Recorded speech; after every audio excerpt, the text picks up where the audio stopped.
이스라엘 종교 지도자들이 분노합니다.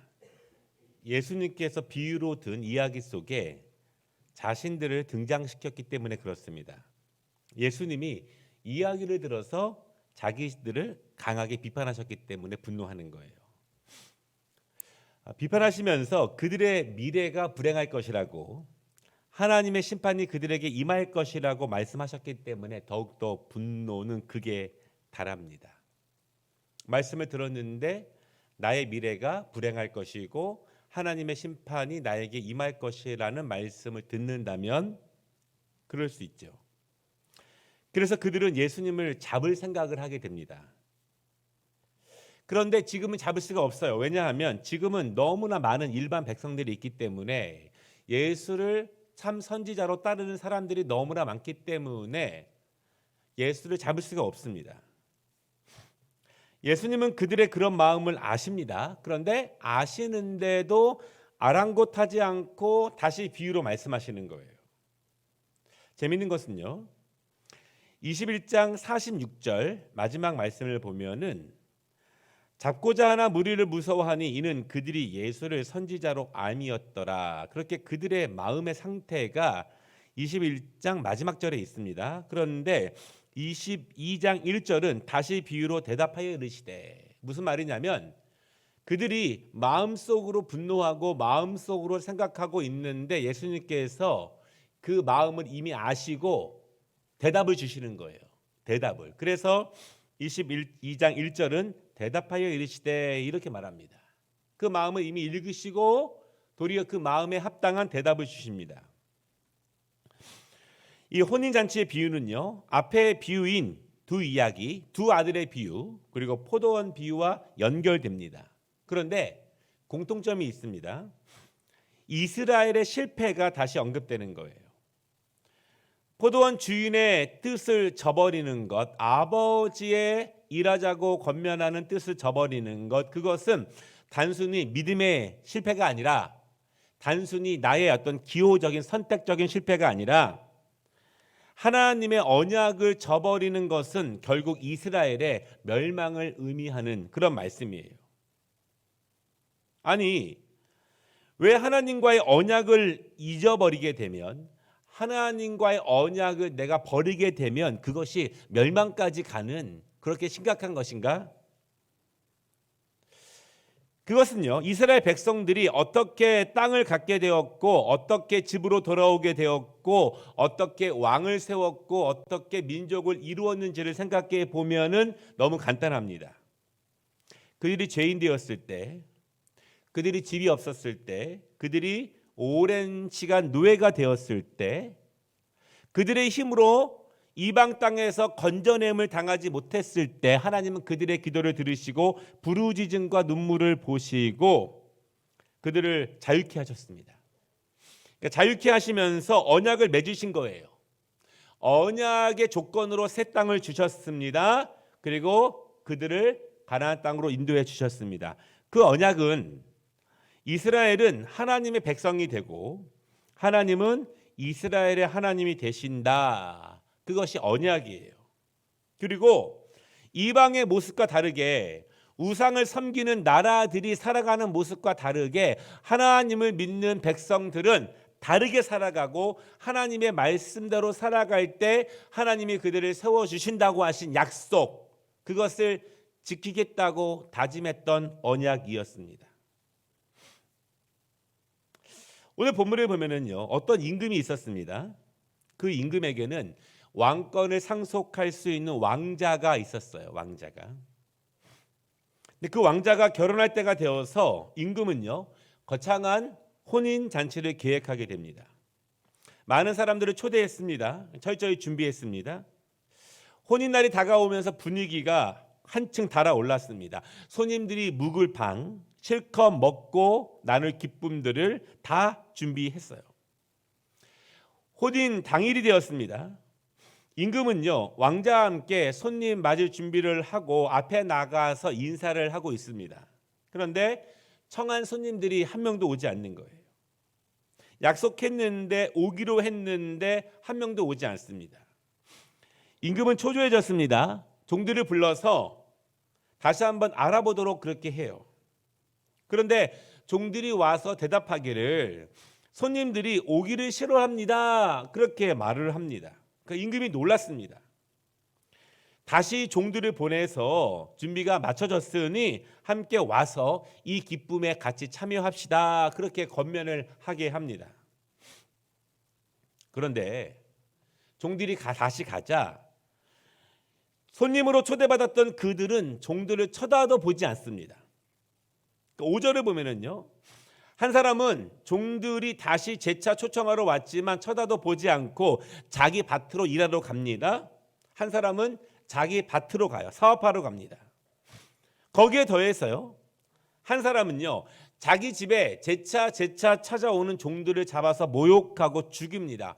왜 이렇게 귀찮게 해? 내가 안 간다고 했잖아. 왜 자꾸 찾아와서 그러는 거야? 왜 못 알아들어? 이런 거예요. 그 소식을 듣고 임금이 지금까지 참아왔던 분노를 한 번에 터뜨리고 맙니다. 이제는 잔치고 뭐고 할 것 없이 군대를 소집해서 초청받은 사람들의 집을 초토화시키는 거예요. 기쁨과 축복이 가득해져야 할 결혼식이 죽음의 결혼식으로 변하게 됩니다. 근데 여기서 오늘 이야기가 끝나지 않아요. 오늘 본문은 좀 더 복잡하게 이어지고 있습니다. 정신을 가다듬은 임금이요 다시 종들을 불러 모읍니다. 그리고 말하기를 아무나 초청하여서 자리를 채워라 그렇게 명령을 합니다. 그리고 충성된 종들은 왕의 명령을 따라서 밖에 나가서 사람들을 모아오는 겁니다. 속칭 어중이 떠중이 다 모여오는 거예요. 이미 화려하게 준비가 되었기 때문에 오지 않았기 때문에 나가서 아무나 그 안에서 먹고 마시기를 원하는 자들을 초청하게 됩니다. 근데 오늘 본문에는 자세히 언급되어 있지 않지만 당시의 팔레스틴 지역의 풍습이 있습니다. 우리나라도 그렇지만 이 결혼식은 큰 예식이고 각 민족마다 결혼식의 전통이 다르죠. 당시 가나안 지역에서는요 결혼식이 며칠 동안 진행이 되잖아요. 그때 초청된 손님들은요 주인이 준비한 결혼 예복을 입습니다. 이렇게 겉에 어떤 가운 같은 거를 걸치게 됩니다. 지금으로 말하면 결혼식에 참여하기 위해서는 드레스 코드가 있는 거예요. 네, 그 결혼식의 그 드레스 코드 결혼 예복을 결혼식에 신랑 신부의 부모들이 준비하게 되고 그 잔치에 참여할 때에는 모든 사람들이 함께 그 옷을 입고 같이 참여하는 것이 팔레스틴 지역의 전통입니다. 잔치가 시작됩니다. 그런데 한 사람이 혼인 예복을 입지 않았습니다. 그리고 13절 말씀을 보면은 임금은요 종들에게 그 사람을 묶어서 바깥 어두운 데 던져라 그렇게 말씀합니다. 그리고 신약 성경에 계속되는 반복되는 구절들이 있어요. 이런 구절이에요. 거기서 슬피 울며 이를 갈게 되리라. 계속 반복되고 있는 신약 성경의 말씀인데 오늘 적용됩니다. 결혼 예복을 입지 않은 들어왔지만 결혼 예복을 입지 않은 그는 밖에 던져서 슬피 울게 하라. 그렇게 말씀을 맺어지고 있어요. 이 비유에서 임금은 하나님을 의미합니다. 하나님은요 선지자들 그리고 아들까지 직접 보내시면서 하늘 잔치에 들어오도록 초청하고 계시는 거예요. 이스라엘 백성들 초청을 약속한 사람들 간다고 약속했습니다. 언약을 맺었습니다. 그런데 초청받았던 그들은 약속을 잊어버리고 자신들의 일로 분주하게 살아갑니다. 모두가 각자 일을 합니다. 얼마나 바쁩니까? 이 삶이라는 것이 매우 힘들고 바쁘고 분주하지 않습니까? 여러 가지 늘 하던 일들 때문에 바쁘고 분주합니다. 그래서 어느 순간 하나님과 그들의 약속은 휴지 조각이 되어버렸어요. 처음 약속을 맺었을 때는 너무너무 간절했는데 감사했는데 사모했는데 하나님이 나의 하나님이 되어주신다는 것만으로 거대한 잔치집에 초대를 해주시는 것만으로 너무나 감사했는데 정작 일상의 일들로 분주해지고 바빠지게 되다 보니 다 잊혀지게 됩니다. 잔치를 베푸신 분은요, 그 약속을 잊지 않으셨습니다. 잔치를 베푸시는 분은 그들을 진멸하기 위해서가 아니라 그들에게 기쁨을 주기 위해서, 그들에게 은혜를 주기 위해서, 잔치집에서 함께 즐거워하기 위해서 약속을 맺은 것인데, 그래서 그 약속을 잊지 않으시고 약속을 지키기 위해서 잔치를 잘 준비하셨는데, 그 사람들은요, 그 약속을 잊었습니다. 이제는 안중에도 없어요. 그냥 일상의 삶을 바쁘게 분주하게 살아갑니다. 하나님은 종들을 계속 보냅니다. 그래서 초청을 다시 알게 하는 거예요. 하나님이 부르신다는 것, 기다리신다는 것, 언약을 기억하라는 것, 다시 아버지 잔치자리에 와서 맛보지 못한 풍성함을 누리라고 계속 초청장을 보냅니다. 그런데 무시합니다. 임금과 약속을 무시하는 것이고 그 약속을 완전히 잊고 사는 거예요. 그 약속의 무게를 잊고 사는 것입니다. 처음 그 약속을 맺었을 때 상황을 완전히 잊고 사는 거예요. 주인과의 약속을 자신의 일상생활의 평범한 자신들의 패턴보다 더 낮게 여깁니다. 약속이 우선이 아니고 평범한 일상을 살아가고 있지만 주인이 와서 초청할 때 모든 것 다 내려놓고 그 임금의 집으로 가는 것이 아니라 이제는 다 잊어버렸어요.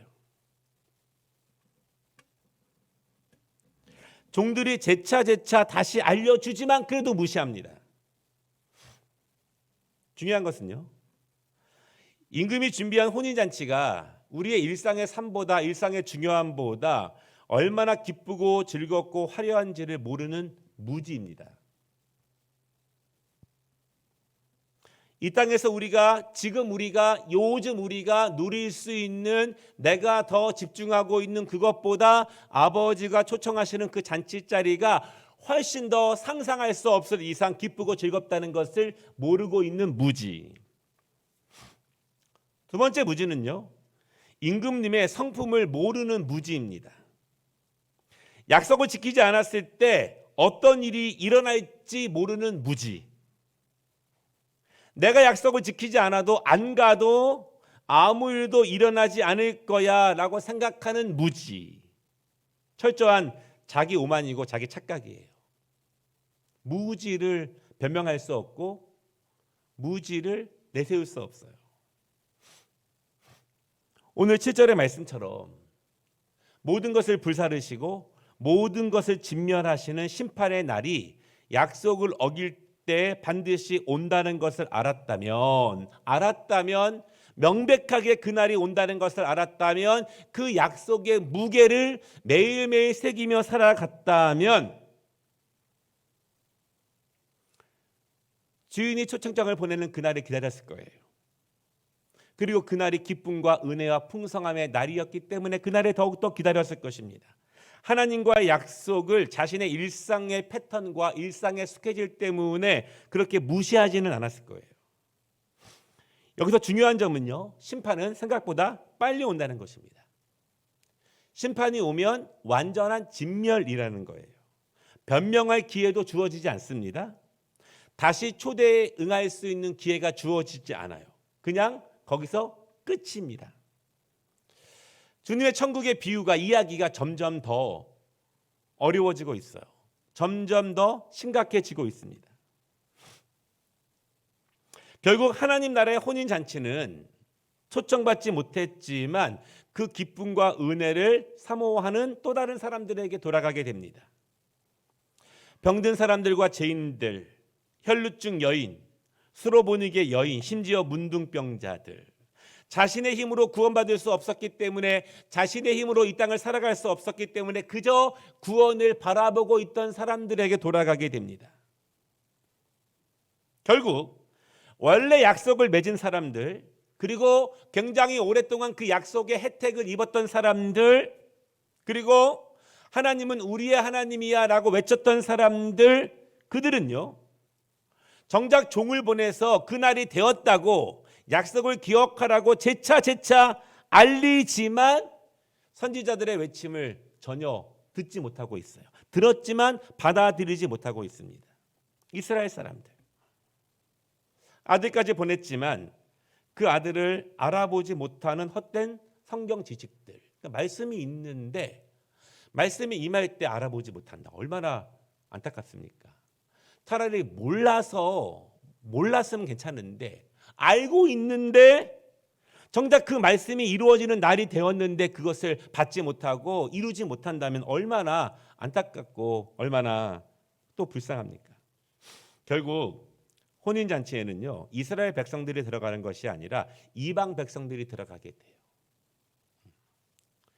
그래서 사도들과 사도 바울은 이방 땅으로 복음을 전하게 됩니다. 그 일은 그대로 이루어지게 되는 거예요. 예루살렘 성은 무너지게 되었고 하나님이 지키신다고 확실했던 예루살렘 성전은 불에 타게 됩니다.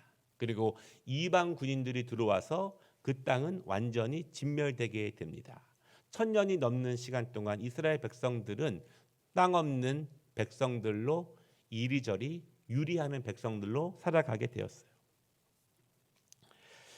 여기서 난제가 하나 있습니다. 난제가 뭐냐면 예복. 예복은 무엇을 의미하는가? 예복이 없으면 혼인잔치에 들어가 앉아있다가도 쫓겨납니다. 슬피 울며 이를 갈게 되는 것, 그것은 예복을 입고 있느냐 입지 않았느냐예요. 우리가 예복이 등장하기 전에는요, 그동안 천국 말씀을 들을 때 주인이 잔치를 베풀고 초청에 응하면 전부 다 그 기쁨을 맛볼 수 있다. 포도원에 새벽에 들어가지 않아도 막차라도 타면 그 상급을 받을 수 있다. 이렇게 우리가 함께 말씀을 나눴는데 오늘 말씀에서는 예복이 등장하게 됩니다.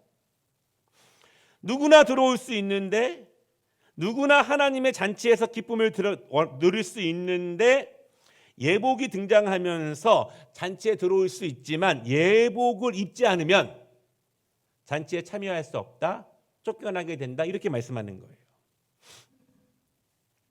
오늘 비유가 21장에 있는 우리가 계속 나눴던 두 아들의 비유, 또 포도원 비유와 연결된다고 두 아들의 비유 때부터 말씀을 드렸어요.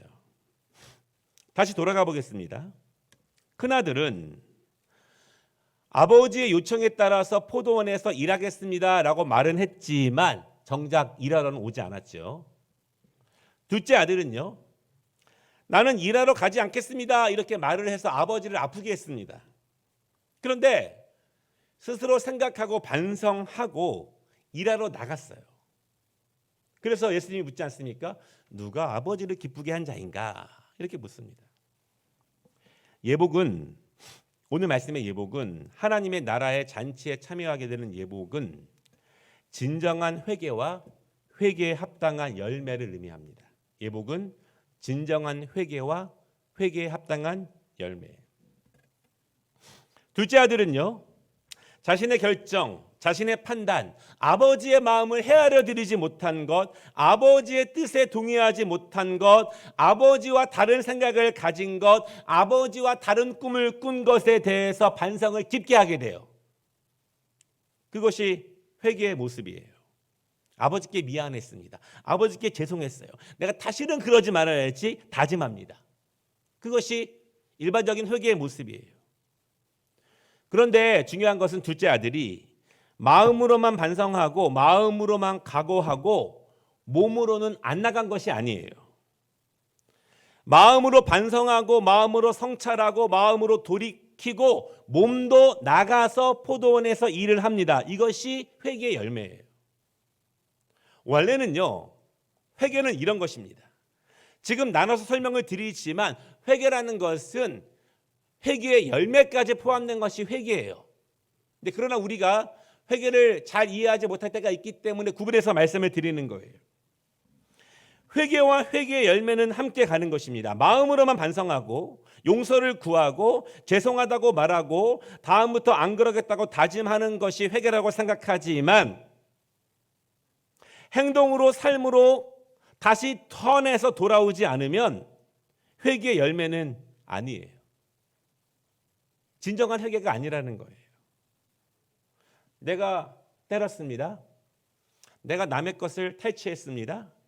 하나님의 것을 도적질했습니다. 죄송합니다. 반성합니다. 회개하겠습니다. 다시는 안 그러겠습니다. 아무리 울고 울어도 여기서만 끝나면 진정한 회개의 열매가 아니라는 거예요. 분명하게 말씀을 드릴게요. 단추를 잘못 끼워도 옷은 입을 수 있어요. 그러나 그렇게 옷을 입으면 추합니다. 아름답지 않아요. 자신은 괜찮아 다닐 수 있어요. 그러나 그 추한 모습을 모두가 보게 돼요. 추한 모습을. 그럼 어떻게 해야 되는가? 단추를 다 풀어야 됩니다. 그리고 단추를 처음부터 다시 매야 돼요. 다시. 이것이 회개의 열매입니다. 많은 그리스도인들이 회개를 하죠. 그러나 회개의 열매를 맺지 않습니다. 마음으로만 용서를 빕니다. 왜? 우리가 사실 재차 죄를 반복하는 이유 가운데 중요한 이유는 마음으로서만 다짐하기 때문에 그래요.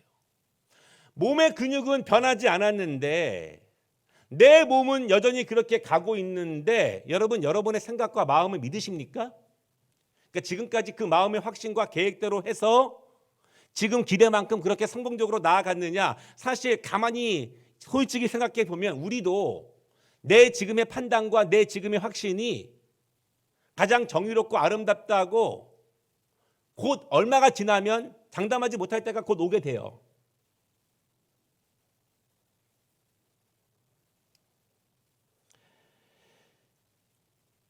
우리는 잠시가 지나면 후회해요.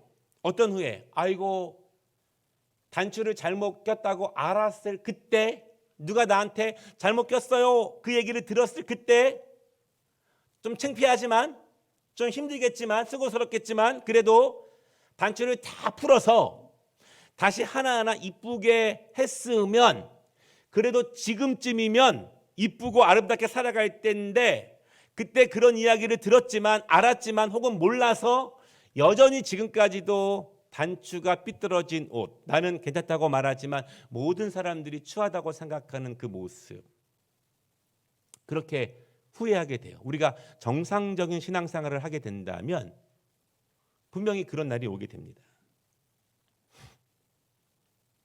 단추를 다시 껴시기를 바랍니다. 그대로 입고 다니면 아름답지 않아요.